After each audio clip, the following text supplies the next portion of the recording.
Hello everyone! I'm back here. Tuturuan ko kayo kung paano gumawa ng... paano ba to? Ano nga ang tawag doon? Basta ganito. Eto. So, ayan, di ba? Ito total muna. Planning. Naka-divide na agad ah. Dito tayo sa insert formula. Average. Average. Okay, nasan na yun? Okay. Tapos, ito. Wow. Hold lang to ah. Kung meron kayong mouse. Ayan. Meron na nakapindot na. Except yung tumigil dito sa Q5 ah. I-click nyo yung enter. Saan ba yun? Enter. Yan. Enter. 2.60. Kung hindi pa nakaganyan, basta mamaya. Tuturuan ko kung paano mag-increase. Uy, mag-focus ka ba? Parang ayaw. Sige. Ayan. Kapag may parang plus na yung arrow, hold hanggang sa last number.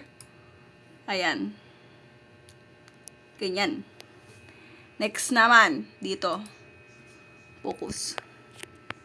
Focus. Ayan. Katulad lang din kanina. FX. Average. Okay. Tapos, hold to.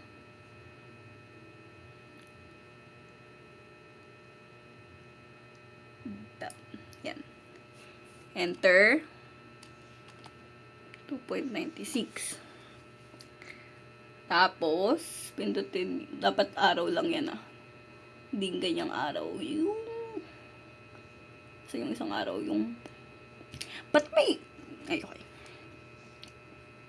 Ayan, nasa na yun? Nasa yung isang araw na yun? Yan.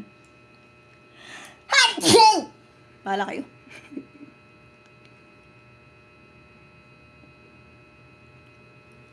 Ayaw lumabas ah. Sige. Yan.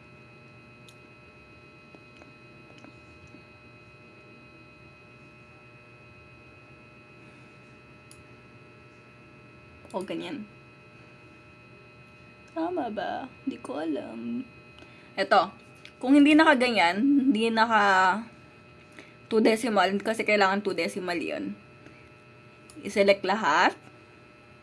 Dun tayo sa, di ba home to? Ito. Home. Dito tayo sa number. Dito increase number. Increase pa to. Increase decimal.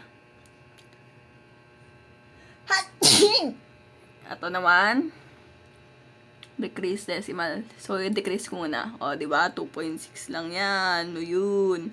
Isang decimal point lang. Ito, increase decimal.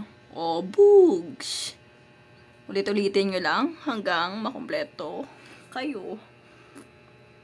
Kasi, per table yan.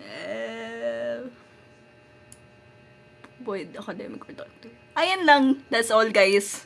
Sana magawa nyo to. Thank you. Kailangan na to mamaya. Go!